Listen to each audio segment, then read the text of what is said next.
Al-Mukarram wal Muhtaram, yang saya hormati orang tua kita Bapak Haji Abdul Razak. Al-Mukarram wal Muhtaram, para orang tua, para hujjaj hadirin hadirat, juga Bapak RT yang saya hormati Bapak Agus, serta wabil khusus yang saya hormati sahibul hajah saudara Beni sekeluarga. Alhamdulillah, puji syukur kehadirat Allah subhanahu wa ta'ala. Di pagi hari ini atau siang hari ini kita berkumpul di kediaman saudara Beni untuk merayakan walimatul khitan, atau kalau bahasa kita nyunatin, ya, nyunatin. Tadi sudah sama-sama kita bacakan sirah nabawiyah. Semoga majelis kita diberikan keberkahan oleh Allah subhanahu wa ta'ala, amin. Dan juga kita doakan mudah-mudahan anak yang dikhitan cepat diberikan kesehatan, kesembuhan, dijadikan anak yang saleh, taat kepada Allah, cinta kepada Rasulullah, berbakti kepada kedua orang tuanya, dan orang tuanya diberikan keberkahan oleh Allah subhanahu wa ta'ala sehingga bisa membimbing anaknya di jalan Allah subhanahu wa ta'ala, amin ya rabbal alamin. Hadirin hadirat, bapak-bapak, ibu-ibu, saudara-saudara sekalian,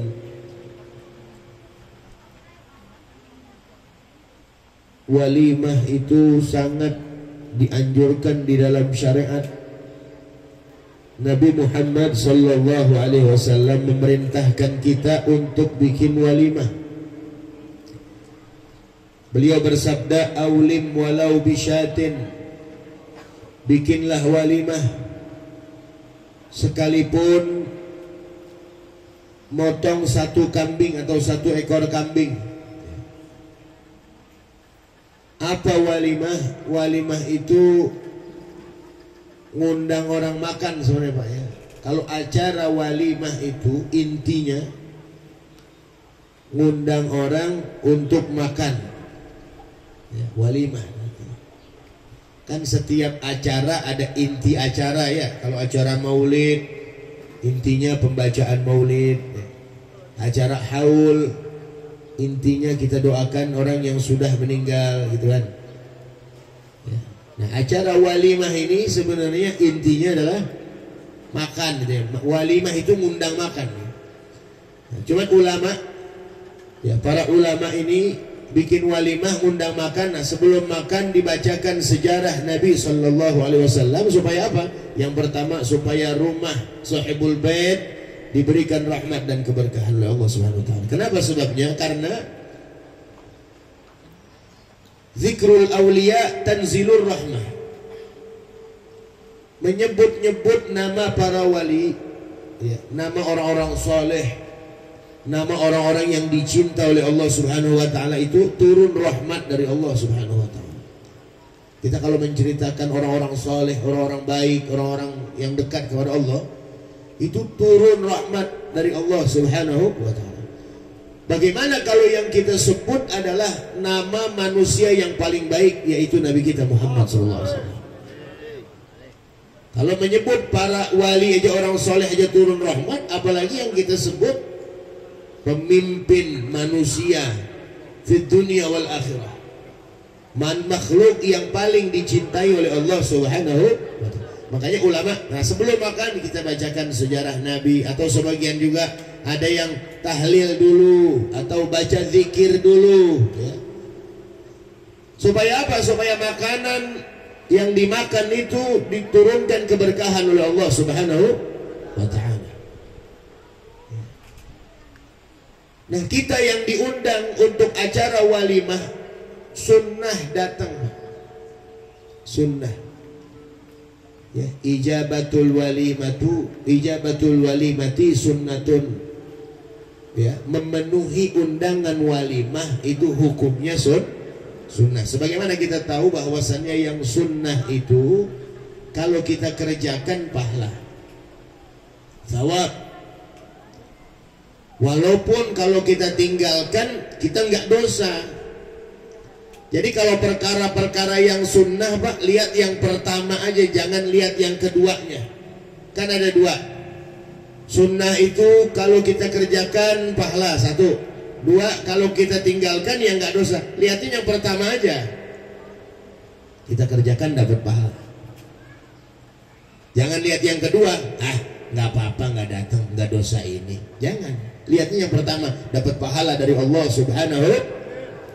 Pahala ini Pak kalau dibandingkan dengan perkara-perkara duniawi atau harta-harta duniawi, banda-banda dunia, ini nggak ada apa-apanya. Satu pahala dari Allah lebih berharga daripada dunia dan seisi-isinya. Jadi kalau kita diundang walimah, ya, baik walimatul khitan atau walimah aqiqah atau walimatul safar. Ada orang mau berangkat haji, mau berangkat umroh, ngundang kita walimah ke rumahnya, walimatus safar. Itu kita memenuhi dia, memenuhi undangan dia, itu sunnah hukumnya. Apalagi walimatul arus, ada orang bikin walimah ngawinin pernikahan, itu malah wajib kita datang. Malah wajib kita datang. Kalau walimah ngawin khusus satu tuh, walimah pernikahan wajib datang, ya, acara akad nikahnya. Jadi belum sempat kita baca maulid, belum sempat kita baca tahlil, belum sempat kita baca doa, ada bacaan-bacaan Al-Quran. Langkah kita dari rumah menuju tempat sahibul hajat untuk memenuhi undangan itu sudah dicatat pahala oleh Allah Subhanahu wa ta'ala. Udah pahala benar. Makanya rugi banget orang kalau nggak hadir, ya, acara walimah begini, udah pahala dapat. Kemudian lagi kita baca maulid sejarah Nabi Muhammad, kemudian kita zikir, tahlil, kadang-kadang kan begitu ada. Tadi nggak ada tahlil, kadang-kadang sebagian orang ada yang pakai tahlil dulu, itu kan pahalanya besar. Rugi. Udah gitu dikasih makan juga kan rugi banget. Nah, jadi nggak masak di rumah enak kan? Enak. Baca tahlil itu Pak, tahlil yang kita baca kalau acara tahlilan itu kita baca. Kalau ya para ulama kan ada yang bertanya begini, Beb, kenapa kalau acara tahlil itu sebelum baca tahlil yang banyak ada afdhalu dzikri fa'alam annahu la ilaha illallah, kan gitu ya? La ilaha illallah, panjang dulu 3, baru habis itu la ilaha illallah. Kenapa nggak langsung aja? Kenapa nggak afdhalu dzikri fa'alam annahu la ilaha illallah, la ilaha illallah? Kenapa kayak la ilaha illallah? Para ulama itu lebih tahu dari kita. Kita ini Pak udah enak sebenarnya ya. Kita ini udah enak sebenarnya, ngejalanin syariat ini udah enak betul. Udah tinggal makan kalau ibarat kue, nggak pakai bikin beli bahan dulu. Ya. Seperti sholat itu rukun sholat ada 17. Dari mana kita tahu 17 itu rukun sholat? Ulama yang kumpulin, diambil dari hadis ini, diambil dari hadis ini, diambil dari hadis. Oh, Nabi mengatakan la sholata liman lam yaqra'il fatihatil kitab. Tidak ada sholat bagi orang yang tidak baca surat Al-Fatihah. Diambil hadis ini, ditaruh menjadi rukun. Maka baca surat Al-Fatihah wajib hukumnya. Kan diambil dari hadis semua tuh. Dinukil semua dari hadis tuh para ulama tuh kerjaannya tuh. Ulama tuh jasa mereka sehingga bisa dikumpulkan. Oh, berarti yang wajib-wajibnya ada 17 dikumpulkan. Maka dikasih kesimpulan itu arkanus shalah sab'ata asyara. Rukun salat ada 17. Kita tinggal baca doang. Rukun salat ada 17. Enggak usah pakai kita nyari di hadis, enggak usah pakai kita nyari di Al-Qur'an karena kita bukan ahli hadis, kita bukan ahli Al-Qur'an. Enggak bisa kita memaknakan Al-Qur'an dengan secara zahir, melainkan butuh dengan ilmu lughah, nahwu, sharaf, balaghah, bayan, mantiq. Itu kan bahasa Al-Quran kan sastra Arab tingkat tinggi, Pak. Nggak bisa kita artikan dengan zahir begitu kita ambil kesimpulan, nggak bisa. Ulama yang bisa, bukan kita. Maka dari itu jasa mereka tuh besar banget. Nah, ini seperti acara tahlil lah ya. Ulama tuh lebih tahu kenapa kok begitu. Ya sebenarnya sih lebih baik kita baca aja, nggak usah pakai nanya ya, yang baik. Cuman nggak apa-apa kita pengen tahu, nggak apa-apa. Tapi yang bagus kalau kita diberikan satu hukum pakai ya. Kadang-kadang kan ada orang yang nanya mulu, ini kenapa nih, ini kenapa nih, ini kenapa nih, ini kenapa begini, dalilnya apa? Ada yang begitu kadang-kadang, modelnya ada. Nah, apa-apa, bagus pengen tahu. Tapi kalau dia nanyanya bukan pengen tahu, tapi hanya hanya menjadikan itu perbandingan, ini nggak bagus nantinya. Kalau dia nanya pengen tahu bagus. Tapi kalau kadang-kadang ada orang nanya hanya ingin diperbandingkan. Nah ini nggak bagus, apalagi nanyanya ngetes. Nanyanya lagi ta'annud namanya itu, ngetes, pengen tahu, ngetes aja nih. Kalau nanyanya pengen tahu ya bagus banget ya. Kenapa tuh ulama taruh la ilaha illallah di dalam hadis ada. Man qala la ilaha illallah wa maddaha ma'at ta'zim. Barang siapa, Nabi bersabda nih, barang siapa yang berkata, mengucapkan la ilaha illallah wa maddaha, dipanjangin sama dia, ma'at ta'zim, beserta pengagungan kepada Allah subhanahu wa ta'ala, dipanjangin, la ilaha illallah, ghafarallahu ta'ala arba'ata alaf dzanban, Allah akan menghapus buat dia dengan satu ucapan la ilaha illallah, dipanjangin serta diagungkan kalimat tauhid tersebut, Allah ampuni 4.000 dosa dia. 4.000 dosa diampuni sekali ngucap. Kalau tahlil berapa kali ngucap gitu Pak? 3 kali. Berarti 12.000 dosa diampuni oleh Allah. Kalau kita habis acara tahlil di sini, kita hadir lagi tahlil di tempat orang, ada lagi ya, berarti 24.000. Kalau dosa dia habis, Allah ampuni dosa orang tuanya, kata Nabi. Kalau dosa orang tuanya habis, Allah ampuni itu dosa-dosa dia punya tetangga, saudara, kerabat, itu diampuni dosanya. Kalau dosa dia habis, besar apa enggak keuntungannya? Besar apa enggak? Makanya rugi kalau ada orang diundang di acara-acara majelis seperti ini, majelis barakah yang mana turun rahmat dari Allah subhanahu wa ta'ala.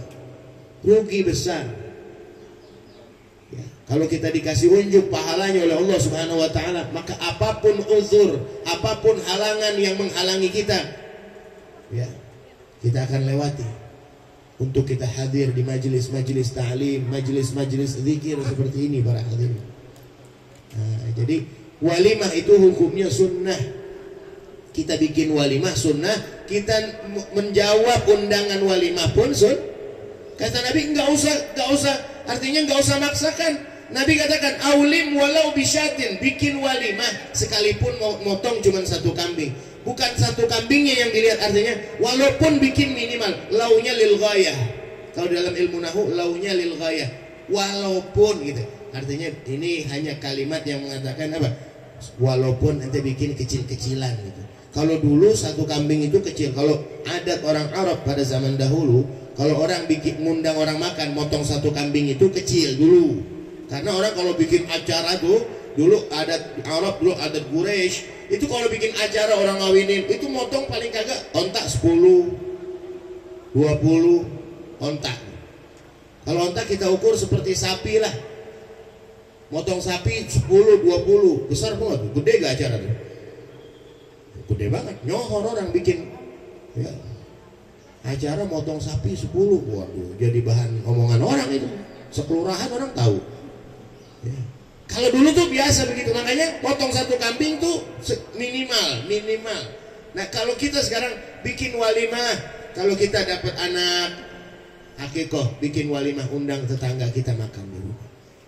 Walau bisyatin, maksudnya sekalipun potong satu kambing. Artinya apa? Sekalipun makanannya sederhana, begitulah. Artinya sekalipun nggak mesti maksakan diri, enggak. Ente nggak bisa sediakan nasi, ente bisa sediakan kue-kuean itu, kue-kue bolu, kopi atau teh. Walaupun yang penting orang makan di rumah ente. Yang namanya makan kan umum, bisa makan nasi, bisa makan kue, gitu. Nggak harus paksakan diri, apalagi kalau kita tidak mampu. La yukallifullahu nafsan, nggak ada paksaan. Di dalam syariat ini tidak ada paksaan. Jangan lagi yang sunnah, yang wajib aja nggak dipaksa, Pak. Pergi haji, boleh gak ngutang? Boleh gak? Nggak punya duit, pergi haji rukun Islam loh. Nggak punya duit, saya pengen pergi haji karena ini rukun Islam. Boleh gak ngutang? Nggak boleh. Apalagi yang sunnah, walimah. Apalagi akikah sunnah. Yang wajib aja kita nggak boleh utang. Malah kalau kita mau berangkat haji, punya duit 40 juta. Tapi kita punya utang sama orang 20 juta, udah jatuh temponya. Bayar utang. Loh, kalau saya bayar utang, berarti saya nggak bisa setoran haji. Biarin. Yang penting hak orang lunas. Ntar berarti itu belum mampu hitungannya. Kan dikatakan hajjul baiti man istata'a ilaihi sabila. Pergi haji bagi orang yang mampu perjalanannya. Jadi tidak ada paksaan di dalam agama. Ad-dinu yusrun, agama ini mudah. Ada orang dapat anak, kan sunnah akikah. Kalau yang punya duit potong kambing 2 kalau anak laki. Kalau anak perempuan potong kambing 1. Tapi kalau yang nggak mampu, nggak dipaksakan. Nggak harus dia ngutang kambing dulu sama orang yang biara kambing. Ntar saya bayar. Kapan? Yaudah ntar aja. Nah ini kan. Jadi paksaan nggak boleh. Ntar aja kalau ente mampu, udah punya duit, ente mampu beli kambing, beli akikahin anak ente. Nggak ada kata terlambat sebelum meninggal akikah. Walaupun kita ini dulu umpama orang tua kita belum akikahin kita, ya dulu orang tua kita belum akikahin kita. Dulu mau belamparan sampai ingat ya, buat akikah kadang-kadang dukun aja belum lunas gitu. Jangan lagi akikah, umpama nanya sama orang tua, Pak, saya dulu diakikahin. Aduh, nggak tahu dah, enggak kali. Kita sekarang punya duit buat akikahin diri kita, boleh. Nah, boleh ya. Nggak jadi masalah, cuman bikinnya nggak usah pakai nggak usah pakai bikin maulid di rumah apa segala macam. Bikin maulid boleh, tapi nggak usah pakai dikelilingin kita umpama dipotong rambut begitu ya. Jangan, nggak usah. Kalau kita biasa aja. Jadi nggak ada paksaan di dalam agama. Jadi bikin walimah, undang tetangga kita ya. Apalagi ini datang bulan Rabiul Awal, bulan maulid, bulan kelahiran Nabi kita Muhammad SAW. Undang orang ke rumah kita, baca maulid. Gak usah pakai maksain diri ya. Wah, apa? Dodol. Kalau dulu kan makanan dulu tuh, dodol, wajib, bugis. Kita nggak bisa bikin nasi. Atau nasinya sayur asam apa? Itu yang sederhana yang kita mampu. Jangan paksakan. Jangan paksakan diri. Insya Allah kita diberikan keberkahan oleh Allah Subhanahu Wa Taala. Amin. Ya Rabbal Alamin. Kita doakan sekali lagi mudah-mudahan sahibul bait anaknya yang bernama Kazim, ya, yang disunat, udah disunat udah ya. Mudah-mudahan Allah berikan sehat, panjang umur, selalu dijadikan anak yang bertakwa kepada Allah Subhanahu Wa Taala, cinta kepada Allah, cinta kepada Rasulnya, berbakti kepada kedua orang tuanya, menjadi cahaya mata bagi orang tuanya, agamanya, bangsa dan negara. Amin ya Rabbal Alamin. Sekian yang saya sampaikan, mudah-mudahan bermanfaat khusus buat saya dan umumnya buat kita semuanya. Wal afu minkum. Assalamualaikum warahmatullahi wabarakatuh.